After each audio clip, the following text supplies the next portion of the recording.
de volta com o nosso Top 10.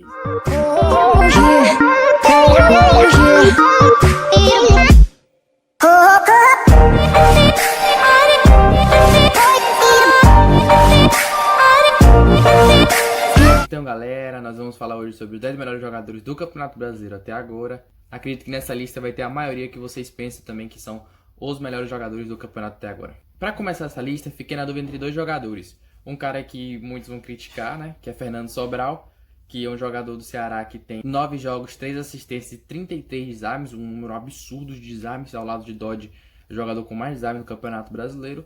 E o jogador que está nessa lista, o 10º lugar, é Everton Ribeiro, jogador do Flamengo. Muito pelo aquele golaço que ele fez, que foi o gol mais bonito do Campeonato Brasileiro até agora, contra o Fortaleza. Ele meteu um chapéu no Felipe Alves e deu um toquinho de cabeça, um absurdo de gol. Um jogador que vem sendo destaque nas temporadas, né, desde a época do Cruzeiro, depois voltou pro Flamengo, sempre jogou bem, vem jogando as partidas com regularidade. Não tem números tão expressivos, com 10 jogos e 2 gols, mas vem sendo uma das peças principais desse Flamengo de Domenech. O nono lugar fica com Bosquilha, jogador do Inter, com 9 jogos, 1 gol, 1 assistência e 30 desarmes, um número de desarmes alto para um jogador que joga avançado, joga perto de Galhardo no campo de ataque. Jogador que vem sendo peça fundamental, sendo que a maioria desses desarmes vem sendo no campo ofensivo, então ele acaba desarmando um zagueiro, um lateral ou até um primeiro volante. Já facilita para a transição ofensiva do Inter, então é um jogador fundamental nesse Inter de Eduardo Cudê. O 8º lugar nessa lista fica com um cara que muitos vão achar que não deveriam estar aqui, porém é um jogador que não tem tanta mídia assim, mas foi o melhor zagueiro do Campeonato Argentino do ano passado, um dos melhores zagueiros do Campeonato Argentino do ano passado,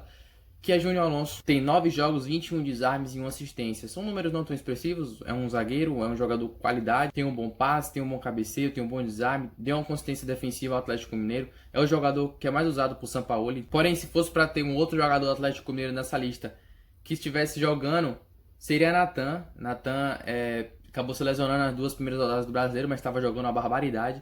Seria um cara que, se estivesse jogando ainda, não tivesse lesionado, estaria nessa lista entre os 10 melhores. Ele vai voltar agora, né, na próxima rodada, mas Natan é um cara que joga muita bola, também é bom a gente ficar de olho nessa volta dele pós-lesão. Porém, o 8º dessa lista é Júnior Alonso, o zagueiro do Atlético Mineiro. O 7º lugar é Martín Benítez, jogador do Vasco, meio argentino, habilidoso, muita técnica, tem 8 jogos, 1 gol e incríveis 28 desarmes, um número alto para a posição que joga também. Apesar dele ser um meia que joga perto do ataque, joga atrás de cano, é um cara que ajuda muito a equipe, tem um passe bom, tem um chute bom. A maioria desses desarmes também no campo ofensivo, então isso facilita muito para o jeito que o Vasco joga de Ramon. E é um jogador que vem chamando a responsabilidade, jogou bem contra o Botafogo no último domingo, né? Foi um dos destaques do Clássico. E vem sendo destaque também nos outros jogos do Vasco. O 6º lugar fica com um cara que a gente precisa pensar muito bem sobre ele, que é Nenê. Um cara de 39 anos, jogou 9 jogos do Campeonato Brasileiro com 5 gols e 1 assistência. Vem sendo o principal jogador do Fluminense nessa temporada, vem crescendo, evoluindo junto com a equipe. E um cara de 39 anos com um físico impecável. Nenê merece esse 6º lugar da lista. 5º lugar é Luciano, um cara que chegou para salvar o emprego de Fernando Diniz no São Paulo. Fernando Diniz estava muito criticado desde a derrota pro Mirassol no Campeonato Paulista. Chegou no Brasileiro, acabou ali no início do campeonato tendo umas vitórias ali, o time não estava rendendo tão bem, estava conseguindo alguns resultados. Luciano chegou, fez 3 jogos seguidos marcando gols e assistências, e acabou salvando o emprego de Diniz, tomou a titularidade, hoje é um dos principais jogadores do time, tem 8 jogos, 3 gols e 1 assistência, jogador também pra gente ficar de olho durante a temporada, e uma peça fundamental nesse São Paulo de Fernando Diniz. O 4º lugar da lista é um jogador que foi o artilheiro do Campeonato Brasileiro nas últimas 2 temporadas, um cara que foi banco em alguns jogos, até reclamou por ser banco em alguns jogos de Domenech no Flamengo, porém é um cara que indiscutivelmente, talvez o melhor, um dos melhores jogadores do timaço que o Flamengo tem. Ele é Gabigol, com 9 jogos e 5 gols, sendo mais uma vez o grande favorito para ser artilheiro desse Campeonato Brasileiro. Os 3 melhores dessa lista, acredito que não tem muita dúvida. A galera já estava falando muito desses 3 jogadores e eu acredito também que são os 3 melhores do campeonato até agora, são os 3 que mais se destacaram.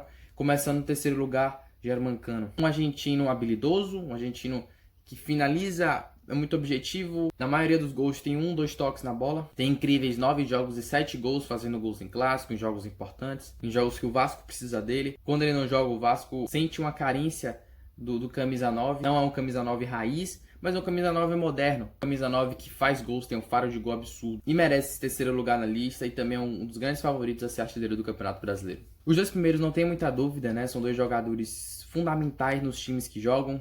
Um é o líder do campeonato, o outro tá brigando pela parte de cima da tabela. Vou começar falando do segundo lugar, que é Thiago Galhardo. Para muitos é o melhor jogador do Campeonato Brasileiro, para outros não. Para outros ele é o segundo, tá entre os 3 melhores. Mas é o artilheiro da competição, vem jogando muita bola desde a saída de Guerreiro, né, que ele acabou se lesionando. Galhardo assumiu esse protagonismo, jogou de centroavante e vem se destacando muito na equipe do Inter. Ele tem incríveis 10 jogos, 8 gols e 3 assistências. Um jogador que vem se adaptando muito bem à posição de centroavante e é uma peça fundamental no Inter de Eduardo Cudê. O primeiro da lista é Di Marinho, um cara que é muito falado por seus memes, por suas brincadeiras, mas que nós sabemos sim que joga muita bola. Di Marinho tem 10 jogos, 7 gols e 3 assistências. São números absurdos para um Santos desmontado no início da temporada, que acabou sendo encaixado por Cuca depois da saída de Jesualdo. Cuca conseguiu encaixar bem esse time do Santos e está brigando sim na parte de cima da tabela. Eu até vou refazer o que eu tinha falado antes no vídeo anterior, que eu falei sobre o Santos ser candidato ao rebaixamento, mas acredito que isso mudou com a chegada de Cuca e Marinho é um dos responsáveis por essa subida de crescimento do Santos. Ano passado falava-se muito de Soteldo, né, que o Santos jogava com 2 laterais fechando por dentro e 2 pontos abrindo mais. E isso ajudava muito o Soteldo, porque o Soteldo é um cara muito de beirada, né, que joga muito no drible, cruzamento, pela jogada individual, pela ponta por dentro. Já esse ano o Santos começou a jogar mais com os pontas fechando mais no meio, jogando mais próximo da área, né, com o Cuca principalmente, os laterais abrindo mais. E o Marinho vem se destacando muito com o Jesualdo primeiro no início do campeonato e agora o Santos de Cuca. O número que mais chama atenção no Campeonato Brasileiro de Marinho são as faltas sofridas. Ele tem 51 faltas sofridas, é o cara mais caçado do Campeonato Brasileiro e com certeza merece a sua vaga na seleção, já que muitos pediram para Tite avaliar direitinho. Eu acredito que ele vai ser um dos caras cotados para a próxima convocação da seleção brasileira. Pelo menos até agora é o melhor jogador do Campeonato Brasileiro, mas acredito que muita coisa vai mudar. Vai ter muita movimentação, um campeonato muito equilibrado, um campeonato muito disputado, um campeonato diferente dos outros que a gente já presenciou. O vídeo de hoje foi esse, galera. Os 10 melhores jogadores do Campeonato Brasileiro. Espero que vocês tenham gostado. Se você concorda ou não, deixa nos comentários. Se tem algum jogador que eu deveria ter colocado e não coloquei, deixa o like, se inscreve no canal, ativa as notificações. Vamos fazer mais top 10, um quadro que vai voltar à tona aqui no nosso canal. E eu espero vocês no próximo vídeo. Valeu!